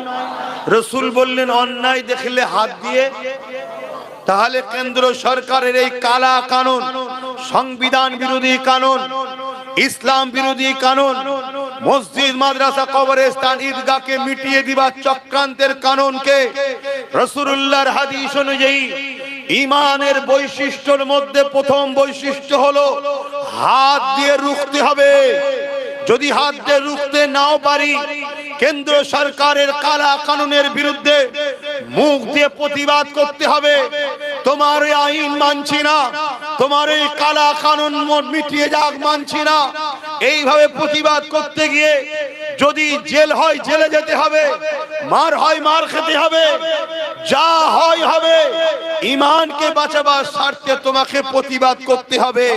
যদি প্রতিবাদ করার ক্ষমতাও তোমার না থাকে, কমসে কম কেন্দ্র সরকারের কালা কানুনের বিরুদ্ধে ঘৃণা করে দূরে সরে যেতে হবে। আর এই দূরে সরে যাওয়াটাও যারা করবে তাদের ইমানটা কমসে কম আছে, কিন্তু বড় দুর্বল। এই তিনটের মধ্যে কোনোটা না করে কোন মুসলমান যদি এরপরও কেন্দ্র সরকারকে ভোট দেয়, তার মানে সাথ দিল, তাহলে তার মধ্যে ঈমান আছে মনে হয়। এই জোরে বলুন, বুঝে বুঝে বলছেন তো? রাসূল পাক সাল্লাল্লাহু আলাইহি ওয়াসাল্লামের হাদিস এটা। তাহলে তুমি ক্ষমতা নেই হাত দিয়ে রুখার, ঠিক আছে, মুখ দিয়ে প্রতিবাদ তাও করতে পারোনি, ঠিক আছে, আরে অন্তত ঘৃণা তো করো। তা না করে তুমি ওকে ভোট দিচ্ছ, তাহলে তুমি মূলত মসজিদ মাদ্রাসার বিরুদ্ধেই ভোট দিলে। যে মসজিদ মাদ্রাসার দুশমন হয় তার ঈমান থাকে? ঠিক এই কথাটা প্রথম বলেছিলাম। তারপরের কথা হলো এটাই, বুকে হাত দিয়ে বলুন কেন্দ্র সরকারের বিরুদ্ধে আন্দোলন করব, আর রাজ্য সরকার বলবে দিল্লি গিয়ে আন্দোলন করো, আমি সব থেকে বড় দুশমন হব। এবং অনেক মুসলিম ছেলে আন্দোলন করার জন্য কেস দিয়েছে। তাহলে এই রাজ্য সরকার এটা ঠিক করছে না অন্যায় করছে? রাজ্য সরকার বলছে কোরআন শেষ হয়ে যাবে, আমার উন্নতি শেষ হবে না, এই কথাটা ঠিক বলছে না অন্যায় বলছে? রাজ্য সরকার রেশনের মাধ্যম দিয়ে নিরীহ নবীর উম্মতদের ঘরে প্রসাদ খাইয়ে কাফের বানাবে, এটা ঠিক করছে না অন্যায় করছে? রাজ্য সরকার স্লোগান তুলেছে ধর্ম যার যার উৎসব সবার, ধর্ম যার যার উৎসব সবার। আরে উৎসব তো ধর্মকে কেন্দ্র করে হয়। যে ধর্মে গায়রুল্লাহর উপাসনা করা হয় সেই উৎসবের সঙ্গে কোন মুসলমান যদি বলে এটা আমারও উৎসব, ওই মুসলমান মুশরিক কাফের হবে না? হবে না। রাজ্য সরকার আমাদের ঘরে চাকরি দিল না, পড়া দিল না, পজিশন দিল না, অধিকার দিল না, উপরন্তু আমাদের ঘরে বেঈমান মুশরিক কাফের বানাচ্ছে, এটা ঠিক করছে না অন্যায় করছে? রাসূলুল্লাহর হাদিস, অন্যায়ের বিরুদ্ধে হাত দিয়ে লড়তে হবে। আবার রিসেন্ট এই কয়েক মাস আগে আবার রাজ্য সরকার কেন্দ্র সরকারের সেই ওয়াকফ কালা কানুনকে মেনে নিয়েছে না নেয়নি? জোরে বলুন। তাহলে কেন্দ্র সরকার আইন করেছে, এই আইনকে অ্যাকসেপ্ট করে বাংলায় লাগু করছে। তার প্রমাণ দুর্গাপুরে বোলডুজার দিয়ে মাদ্রাসা ভেঙেছে, নদিয়ায় বোলডুজার দিয়ে ঈদগাহ দখল এখনো চলছে। মন দিয়ে শোনেন, জেনে রাখে, তাহলে ও যেমন ইসলাম বিরোধী করে সংবিধান বিরোধী করে আইন করেছে, এও সেই আইনকে সাপোর্ট করে সংবিধান ও ইসলামের বিরোধী হয়েছে না হয়নি? রাসূলুল্লাহর হাদিস অনুযায়ী অন্যায়ের বিরুদ্ধে হাত দিয়ে লড়ো, ওর বিরুদ্ধেও লড়তে হবে, এর বিরুদ্ধেও লড়া দরকার আছে না নাই? কম যেমন রাসূলুল্লাহর হাদিস হাত দিয়ে যদি লড়তে না পারো, মুখ দিয়ে প্রতিবাদ করতে হবে, ওর বিরুদ্ধেও করতে হবে, এর বিরুদ্ধেও করা দরকার আছে না নাই? ঠিক তেমনি অন্তর থেকে ঘৃণা যদি প্রতিবাদ করতে নাও পারো, তাহলে ওর বিরুদ্ধেও যেমন অন্তর থেকে ঘৃণা, এর বিরুদ্ধে অন্তর থেকে ঘৃণার দরকার আছে না নাই? যেমন ওকে ভোট দিলে ঈমান থাকবে না, একেও ভোট দিলে ঈমান। জোরে বলো, আরো আওয়াজ দিয়ে বলো। রাসূলুল্লাহর হাদিসের বিরুদ্ধে কেউ যাবে? কারা কারা যেতে ইচ্ছে আছে হুজুরের হাদিসের বিরুদ্ধে? যাও না, তোমার এলাকায় বেরোবে, দেখবে ভোটের সময় সব দেখা যাবে। দেখে নিয়ে বুঝে নেবে এ মুসলমান ঘরে জন্ম নিয়েছে, মুসলমান ঘরের ছেলে, কিন্তু এ দুনিয়াদারের জন্য বেঈমান হয়ে গেছে। এই সব মুসলমান জান্নাতে যাবে? তাসলিমা নার্সির নাম শুনেছেন না শোনেননি? মুসলমান ঘরে জন্ম হয়েছে না হয়নি? ওর ঈমান আছে? সালমান রুশদি মুসলমান ঘরে জন্ম হয়েছে না হয়নি? ঈমান আছে? এরকম কত রয়েছে রে বাপ। সেই পরীক্ষা শুরু হয়েছে আল্লাহর পক্ষ থেকে। এখন আমার শেষ কথা, নবীর দ্বিতীয় হাদিস, যে জালিম জানার পর কোন মুসলমান যদি তাকে সাথ দেয় ক্ষমতায় শক্তিশালী করার জন্য, সেই মুসলমান ইসলাম থেকে বেরিয়ে যাবে। যে বেরিয়ে তার ঈমান থাকে। এবারে বলুন, কেন্দ্র সরকার মসজিদ মাদ্রাসা ওয়াকাফকে মিটাতে চাইছে, এটা জুলুম না জুলুম নয়? রাজ্য সরকার এটা করছে, জুলুম না জুলুম নয়? তাহলে এই দুই সরকারকে কেউ যদি ভোট দেয় শক্তিশালী করার জন্যই তো ভোট দেয়, সেই মুসলমানের কি ঈমান থাকবে, ইসলামে থাকবে? রাসূলুল্লাহর হাদিসটা তো শোনানো দরকার। আমার এই কথা শুনে 10টা বাপ, 10টা মা, 10টা ভাই হলো ঈমান হারা থেকে বাঁচতে পারে তো নাকি? তা আমার কথায় কারা একমত দিদি মুদিকে ভোট দেবেন না? একটু হাত তুলে সাক্ষী দেন। হাত লম্বা করে তোলেন, লম্বা করে হাত রাখবেন। এবার একটু দেখুন কেউ হাত তুলতে বাকি আছে কি, পাশাপাশি দেখুন কেউ হাত তুলতে বাকি আছে কি দেখুন। কেউ যদি হাত না তোলে তার সঙ্গে আমাদের কোনো ঝগড়া নেই, তার সঙ্গে ঝগড়া আমরা করব না। হাত নামান, তার সঙ্গে আমরা ঝগড়া করব না। কি করব? শুধু জেনে নেব এ ওয়াকাফের দুশমন, দিদিমুদির লোক, আমাদের লোক নয়। ঠিক তো নাকি? এবারে বলুন, দিদিমুদি আলাদা না এক? জোরে বলে।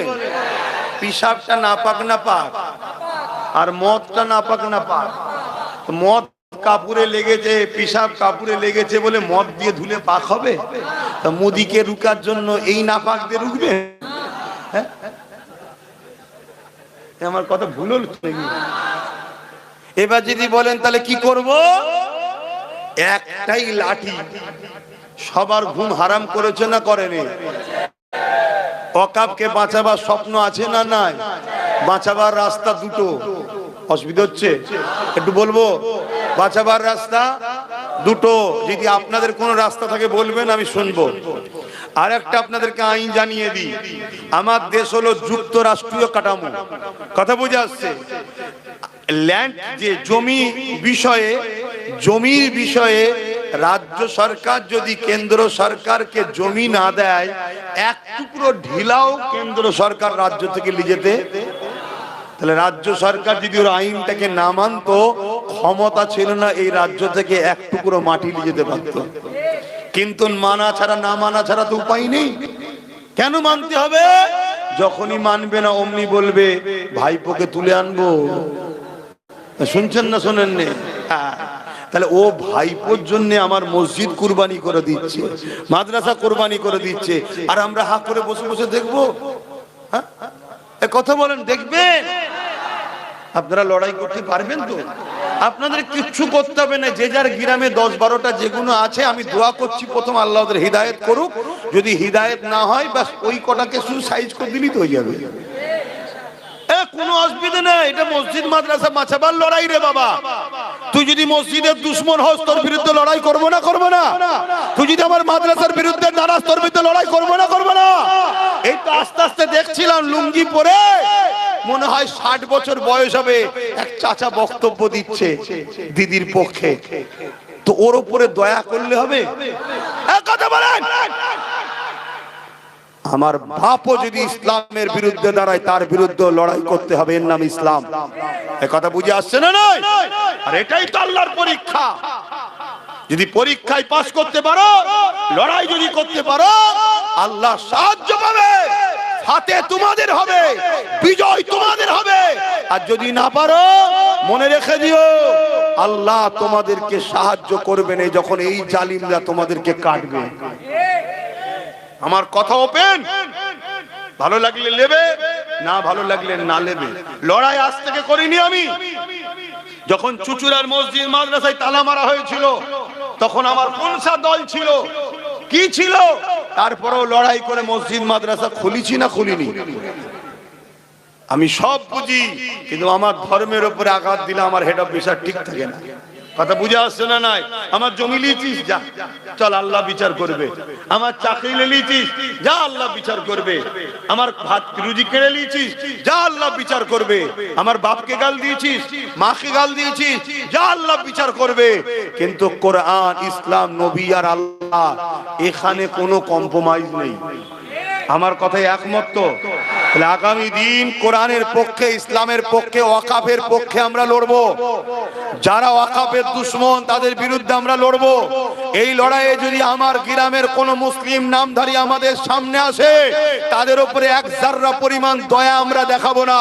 এই কথাই কারে একমত? একটু হাত তুলে দেখান। এই একমত তো নাকি? একদম ওপেন কথা বলে দিচ্ছি, তুমি তোমার বেঈমান নেতার গদির জন্য যদি আমায় মারতে পারো, আমি আমার খোদার ঘরের জন্য তোমার জন্য হাত কাঁপবে না। এই কথা কি আমার বলা ভুল হয়ে গেল? তোমার চোর, বেঈমান, খুনি, সন্ত্রাস নেতার জন্য তুমি যদি মুসলিম ছেলেকে মারতে পারো, মুসলিম মা বোনদের ঘর ভাঙতে পারো, জুলুম করতে পারো, তাহলে আমার আল্লাহ নবীর ঘরের জন্য তোমাকে সাইজ করতে আমার হাত। জোরে বলো, অন্তরের মধ্যে ময়া। এখন বলুন আপনি কি বলছেন? মুসলমান মুসলমানে আব্বাস লাগাচ্ছে তো নাকি?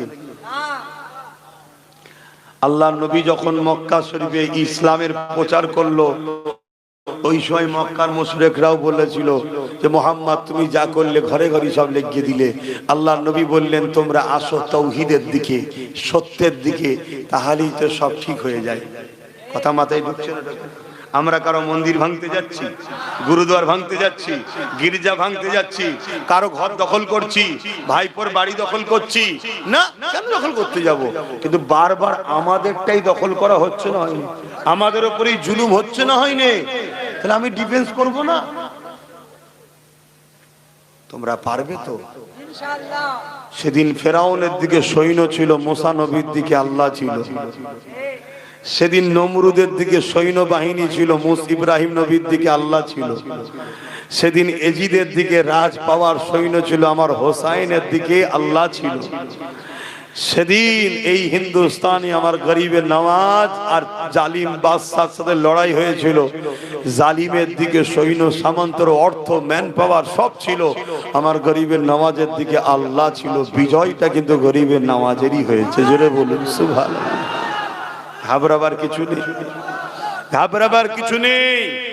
আল্লাহর ঘরের জন্য যদি আমার জীবনটা যায়, নিজেকে ধন্য মনে করব। রাসূলের মাদ্রাসার জন্য যদি আমার জীবনটা যায়, আমি আব্বাস নিজেকে ধন্য মনে করব। মরণ তো আজ নাই কাল হবে রে বাবা, ঠিক তো নাকি? আর আমার মরণ যদি এখনো 10 বছর বেঁচে থাকার থাকে, তাহলে কালকে লড়াই করে মরে যাবো মনে হচ্ছে নাকি? তোমাদের ধারণা কি? প্রত্যেকটা বেগদা ছাড়া ছাড়া যদি কিছু পড়ে, তাও মরণ হবে না। কেন? বাজ পড়লো মরণ কেন? 10 বছর বাকি আছে এখন। কথা মাথায় ঢুকছে? আর মরণ যদি তোমার কপালে লিখে থাকে, তুমি ঘরের মধ্যে শুয়ে থাকবে, রাস্তা হয়তো 50 কিলোমিটার দূরে, তারপরেও দেখছো কখনো একটা গ্রামে হয়তো রাস্তা ভুলে গিয়ে মেন রোড ছেড়ে একটা লরি ঢুকেছিল ওই রাত্রে, কোনো কারণে হয়তো সেটাই তোমার ঘাড়ের উপর জুটে পড়েছে। মানে এরকম কপালে লিখা ছিল। কথা কিছু বুঝছেন? শহরের ছেলে, এলাকায় পুকুর টুকুর কিচ্ছু নেই, গ্রামে একদিন এসেছিল, একদিনই মরে গেছে। তার মানে করে কপালে ছিল ওই দিন, তাই টেনে নিয়ে আসা হয়েছে।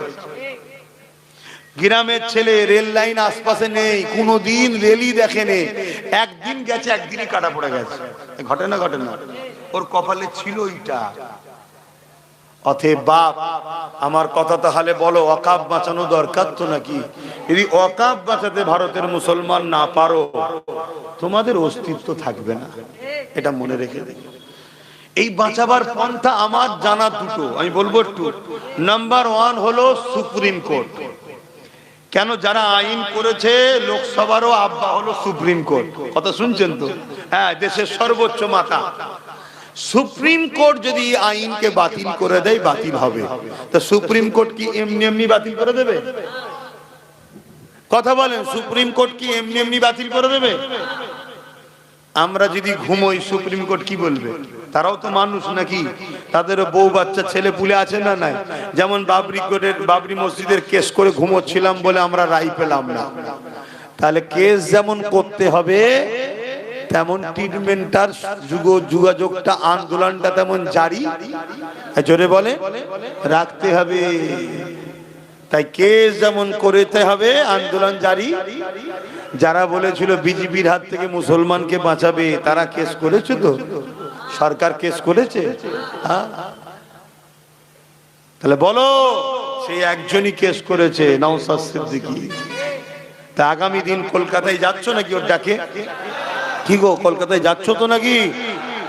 যাওয়া দরকার। যদি বলো কেন, ওখানেও দেখলাম ওয়াকাবের বিষয়ে একটা পয়েন্ট আছে। তাহলে ভিড় যত বাড়বে তত আন্দোলনটা প্রভাব দিল্লিতে পড়বে, এটা মাথায় রেখো। কাজ কাম তো রোজই আছে, যদি সময় পাও যাবে। তাহলে দ্বিতীয়, প্রথম নম্বর এটা কেস এবং আন্দোলন। দ্বিতীয় নম্বর হলো কি, কোন পাওয়ারে ওরা আইন করেছে ভাই? কোন পাওয়ারে? রাজ পাওয়ারে, এবং সংবিধানের বিরোধী আইন। তাহলে আমাদেরকেও রাজ পাওয়ার দখল করতে হবে, দখল করে আমরাও আইন করে ওয়াকাফকে ফিরিয়ে নেব। কথা বুঝে আসছে না? নাই। এবার শুরু করো তোমার রাজ্য থেকে। এই রাজ্যেই যদি তুমি বিধানসভাতে ক্ষমতায় থাকতে পারো, এখান থেকে বিল পাস করলে ব্যাস, করে আইন আর চলবে না। তো এখান থেকে জমি নিয়ে যেতে পারবে না। তা মাথায় ঢুকছে না? ঢোকে না? তাহলে সেই জায়গাগুলো তোমরা মাথায় রাখো। এর জন্যই আব্বাস সিদ্দিকী বলে যে তোমরা শক্তিশালী হও, রাজ পাওয়ার করো। এই বলার থেকে আপনারা অখুশি হন নাকি? তাহলে আমার একটা শেষ কথা, নওশাদ সুপ্রিম কোর্টে কেস চালাচ্ছে ওয়াকাফকে বাঁচাবার জন্য, এটা কি ভুল করছে? তাহলে ঠিক যখন করছে ওর সাথ দিয়ে দরকার আছে না? নয় ও একা, ওর সাথে যদি আরো 30-40টা হয়, ওর হাত মজবুত হবে না? হবে না? তাহলে ওয়াকাফ বাঁচাবার স্বার্থেও তো আমাদের উচিত ওর সাথ দেওয়া। বাকি আরো শিক্ষা, স্বাস্থ্য, অনেক কিছু রাজনীতিতে প্রয়োজন আছে, সেটা ভিন্ন বিষয়। একটা ধর্মগুরু হিসেবে জিজ্ঞেস করছি, ওয়াকাফ বাঁচাবার স্বার্থেও তো সাথ দেওয়া দরকার আছে না? নাই। কারা ওর সাথ দিতে রাজি আছে একটু হাত তুলে দেখাবে। আমি জোর করলাম? জোর করেছি? হাত নামাও। এই যে তোমাদের এলাকা, তোমরা যদি এক হয়ে যাও, তাহলে এখানে আশপাশে 5-6টা যা আছে সবই তোমরা পেয়ে যাবে। ঠিক নেবে? ঠিক। তোমরা যদি এক হয়ে যাও 5-6টা তো পেয়ে যাবে। তাহলে এইভাবে এরকম করে করে করে করে যদি 30-40টা ওর হাতে যায়, তারপরে এবার একদিন দেখবে পুরো চলে যাবে। কথা মাথায় ঢুকছে না? ঢুকে না? তে কোনো ভাববে, মাথায় রাখবে। এই যে কথাগুলো বললাম, কারো কোনো কষ্ট হলো? কারো মনের মধ্যে হয়নি তো যে হুজুর সবই ঠিক আছে, এই জলসায় এসে রাজনীতির কথা বলছে কেন? মাথায় ঢোকে না তো? আমি কয়েকটা কারণে বলি। প্রথম কথা হলো, ইসলামের রাজনীতি আছে না? নাই। দ্বিতীয় নম্বর কেন বলি, আমার বলার জায়গাতে এইটা। আমি তো হুজুর, আমি তো ওয়াইজি, আমি তো ইসলামের প্রচারক, আমার বলার জায়গা তো এটা। আর আমি বলছি কার বিরুদ্ধে? যারা ইসলামের দুশ্মন, তাদের বিরুদ্ধে বলছি। বলো বুকে হাত দে, দিদি মুদি ইসলামের দুশ্মন হ্যাঁ কি না? জোরে আওয়াজ দিয়ে বলো হ্যাঁ কি না? আল্লাহকে সাক্ষী রেখে বলো হ্যাঁ কি না? এরা ইসলামের দুশ্মন হ্যাঁ কি না? যারা হ্যাঁ বলছো হাত তুলে দেখো। তাহলে বলো ইসলামের দুশ্মনের বিরুদ্ধে বলার জায়গা এটা নয়? এখান থেকে ফেরাউনের বিরুদ্ধে বলা হয় না? হয় না? এখানে নমরুদের বিরুদ্ধে বলা হয় না? হয় না? এজিদের বিরুদ্ধে বলা হয় না? হয় না? চিঙ্গিস খানের বিরুদ্ধে বলা হয় না? হয় না? আবু জেল, উতবা, সাইবা, উমাইয়াদের বিরুদ্ধে বলা হয় না? হয় না? তারা কে ছিল? তৎকালীন সময় জালিম শাসক ছিল। তাহলে এখান থেকে যদি তৎকালীন সময়ে জালিম শাসকের বিরুদ্ধে বলা হয়, কেন? তারা ইসলামের দুশ্মন ছিল, মানবতার দুশ্মন ছিল, মনুষ্যত্বের দুশ্মন ছিল। তাহলে আজকের দিনেও যদি কেউ ইসলামের দুশ্মন, মানবতার দুশ্মন, মনুষ্যত্বের দুশ্মন থাকে, তার বিরুদ্ধে এখান থেকে বলা যাবে না? যাবে না? কোনটা? তাই বলছি। অনেকে ফেরাউনের বিরুদ্ধে বলে, নমরুদের বিরুদ্ধে বলে, সাদ্দাতের বিরুদ্ধে বলে। আরে মৌলানা মুফতি সাহেব, ফেরাউনের বিরুদ্ধে বলছিস কেন? না, ফেরাউন ইসলামের দুশ্মন ছিল, জালিম শাসক ছিল। নমরুদের বিরুদ্ধে বলছিস কেন রে? না, নমরুদ জালিম শাসক ছিল, কমকে জানানো দরকার। ও তাই নাকি? আবু জেলের বিরুদ্ধে বলছিস কেন? আবু জেল ইসলামের দুশ্মন ছিল, জালিম শাসক ছিল। এজিদের বিরুদ্ধে বলছিস কেন? এজিদ ইসলামের দুশ্মন ছিল, জালিম শাসক ছিল, তাই তাদের বিরুদ্ধে বলছি। শুনছেন? শুনছেন? আজকে সেই মৌলানাকে জিজ্ঞেস করো, মরা এজিদ, মরা ফেরাউন, মরা আবু জেলের বিরুদ্ধে বলছিস, জেন্ত গুণের বিরুদ্ধে কে বলবে? কথা বুঝছেন না? বুঝলেন? আজকের দিদি মুদি এরা কি ইসলামের বিরুদ্ধে নয়? তাহলে এরা আজকের আবু জেল উতবা সাইবার সাথে পার্থক্য কিছু আছে? তাহলে এদের বিরুদ্ধে কি বলবে? তা তুমি বলুনি, আমি বলিনি, কেউ বলেনি, কেউ যদি বলে তার বিরোধী করা কি উচিত হবে? বলো তোমরা আমার বিরুদ্ধে? কি গো আব্বা, মন খারাপ হচ্ছে নাকি? আমার ওই মুরব্বী বাপ পিছনে বসে আছে, ঠান্ডা লাগছে? খোলা আকাশের নিচুতে আপনাকে বসিয়েছে, জনগুলো সব খোলা আকাশের নিচেই যাওয়া দরকার। হ্যাঁ বলো আমি কি ভুল করলাম? এরপরও যদি ভুল করে থাকি মনে হয় তার সাথে আমার কোনো সম্পর্ক নেই, কিন্তু আমি আল্লাহ ও রসুলের পক্ষে থাকব। কথা ঠিক আছে? আমি কাউকে চিনি না, রাজনীতি করছো করগে যাও, যখনই তোমার নেতা আমার ধর্মের বিরুদ্ধে হাত দেবে তোমার নেতাকে কিন্তু আমি ছাড়বো না। এবার তোমার নেতাকে যদি বলো আমার হাতে পাওয়ার আছে তা দেখ, তোর হাতে পাওয়ার আছে তা দেখ, ট্রাই করে দেখ না। এই কথা বুঝছেন না? চুলকোনা মেরে দেবে আমার আল্লাহ, চিন্তা করুনি? কত চুলকোনা মেরে দিয়েছে। মুসা নবীর পিছনে পাওয়ার দেখে ছুটছিল, মেরে ফেলবো মেরে ফেলবো মেরে ফেলবো, আর লাস্টে আল্লাহ বলছে পানি এক জায়গায় হয়ে যাবে, এবার খেলটা দেখে একবার ব্যাস, শুধু চোখ করে উঠছে, একবার চোখ করে নিচে ঢুকছে। কে? পুরো ফেরাউন বাহিনী নীল নদে চুবিয়ে চুবিয়ে আল্লাহ ডুবিয়ে ডুবিয়ে মেরে দিয়েছে। নমরুদ, ওরে সর্বনাশ, কি পাওয়ার! পৃথিবীর রাজা, দাদাগিরি মানে বলছে আল্লাহর সঙ্গে যুদ্ধ করব। না না না, একজন আলেমকে বসে কি কথা? আমি তো জানি না, আমি জানি আমি না এর কথা বলে না, এটা আদর্শ না, এটা আদর্শ না। উনি যদি দাদা হুজুরের আওলাদ হতো আর আমি যদি ওই জায়গায় বসে থাকতাম, পরের কষ্টটাকে নিজের মনে করে দেখতে হয়, কথা মাথায় ঢুকছে, এটা আদর্শ না। তো যাক, আমি অনেক কিছু বললাম, কেউ কষ্ট পেলেন? তো যাক, আমি আর কথা বাড়াচ্ছি না, আপনারা আমাকে সালাম দেন। উনি দোয়া করবে, কেউ চলে যাবেন, আর আমার সঙ্গে হাতে মুসাফা কেউ করবে না। ও আরেকটা কাজ রয়েছে গো, যেটা কাজ তো দাঁতটাকে ভাঙলো, আরে সর্বনাশ, আস্তে তা একটা এই কাজটা একটু করে দিই। শোনো, বলছি কিন্তু একটা কাজ বাকি রয়ে গেছে। তো কি কাজ? আরে বলবে তো, পকেটে হাত দিও, পকেটে হাত দিও কাজ কি হয়েছে? ও ঠিক আছে, বলে দেবে। 18ই মাঘ মাদ্রাসা, ও বড় গোপরে একটা মাদ্রাসা করছে, আমি জানেন তো, 18ই মাঘ জলসা আছে, আপনারা সকলে যাবেন, ওই 8টা 10টা পর্যন্ত, 8টা 9টা পর্যন্ত হবে। শোনেন, এই ছেলেরা যাচ্ছে, যার যা খুশি একটু দিয়ে দেন, যার যা খুশি, কেউ উঠবেন না, মনে দুঃখ করবো। হ্যাঁ, কি এটা ইন্তেকাল করেছে, আহা আল্লাহ, আরো কজন 5 জন বললো, আল্লাহ কবুল, আল্লাহ জান্নাত নসিব করে দাও। ছেলে কো কি হলো তোরা? দরুদ শরীফ, আল্লাহুম্মা সাল্লি আলা, আল্লাহ জান্নাত। এই ছেলে বড় হলে একটু নলেজ শিখিয়ে দেবে। ধরো,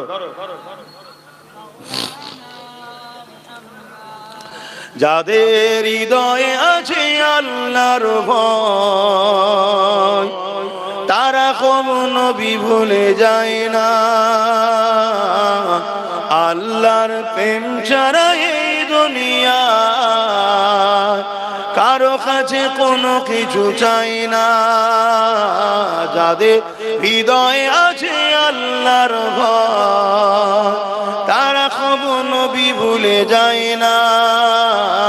আল্লাহ প্রেম ছাড়া এই দুনিয়া কারো কাছে কোনো কিছু চাই না।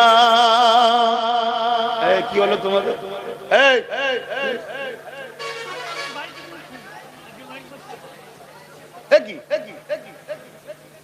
আমি তো বললাম কেউ উঠবে না, কষ্ট পাবো। আমি উঠলে কেন? কিরম ভালোবাস, বসো। ওনাকে তাহলে নিয়ে লেখেন করে। আর তোমাদের এই জন্য আলেমে আলেমে আমাদের, আমার সঙ্গে কেউ জলসা করতে চাইছে না। না না, ওনার সঙ্গে জলসা করবো না, ওনার আগে হলে হবে না। এমনি কি সমস্যা? আমি তো রাত্রি ব্যবসা করি না, হয় দিনে আর না হয় মানুষের চাপে পড়ে সকালে সংসারের কাজ থাকে, নলে স্ত্রীর কাজ থাকে, বাধ্য সন্ধ্যেবেলা একটা করি। এই জন্য আমার পরে নামাজ রাখি। কমিটির উচিত ছিল নামাজ পড়িয়ে দেওয়া, নামাজ পড়েলি আবার নতুন করে শুরু করা। এটা মানুষকে অপমান করা হয় না। যদি আমার সামনে উঠে চলে যেত আমার মনে দুঃখ লাগতো না? যখন আমি প্রথম যত শুরু করেছি আমার অনেক ছাত্রদের পরে উঠেছিলাম, এক জায়গায় তো গিয়ে দিকে এটা খোঁড়া বসে আছে, বাকি সব পালিয়ে গেছে। এমন কি খবর তোমার? বলছে আমাকে যে নিয়ে যাবে সে হুজুরের সঙ্গে দেখা করতে যাচ্ছে। আমি ওই বলো, এটা কি অন্যায় নয় বলো? এগুলো কমিটিকে বুঝতে হয়। একটা নামাজ করে নিল, করে নিয়ে আবার নতুন করে শুরু হলো। ওয়াজ খুব সুন্দরই সবাই করে, কেউ খারাপ করে না, কিন্তু একটা মানুষ একটা মুড নিয়ে বসে, আর মুডটা যখন নষ্ট হয়ে যায় না তার মেন্টালিটিটা চাপ পড়ে যায়। কথা বুঝে আসছে? আর যখন শুরু করবে 5টা লোক এসে বসলো, 10টা লোক এসে বসলো, ওই ব্যক্তিটাই এত সুন্দর ওয়াজ করবে, আগামী দিন তার ওয়াজ শোনার জন্য লোক আগে থেকে এসে বসে থাকবে। এখনো করুনি, এখনো ভুল। এগুলো আমি বলেছিলাম, কিন্তু তোমরা তো কথা শোনোনি, কি বলবা?